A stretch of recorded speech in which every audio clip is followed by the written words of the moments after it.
দিবস, happy father's day. তাই আমি আজ আমার বাবার জন্য একটি কবিতা বলবো। লিখেছেন বিদ্যুৎ মিশ্র। বাবা মানে একটা প্রাচীর, যতই আসুক ঝড়। বাবা মানে আশ্রয় পাই, লাগে না ডর। বাবা মানে হিমেল পরশ, মাথার ওপর ছাদ। বাবা মানে সব আবদার পূরণ হবে সাধ। বাবা মানে পিঠে চড়ে ঘুরতে যাওয়া মেলা।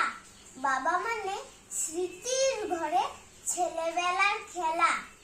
বাবা মানে শাস্তি কঠিন, বকুনি আর ভয়।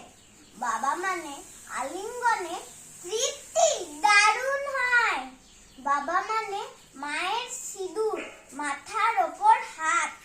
বাবা মানে জ্যোৎস্না ছড়ায় লক্ষ তারার রাত। বাবা মানে যার হাসিতে ফোটে হাজার ফুল। বাবা মানে আগলে রাখে নিত কোনো ভুল। বাবা মানে ভালোবাসার এক বিশাল খনি। বাবা মানে আমার, তোমার, সবার চোখের মনি। বাবা, তোমাকে খুব ভালোবাসি, শুধু একটু দুষ্টুমি করি, তা তুমি কিছু বলো না। Tata, thank you.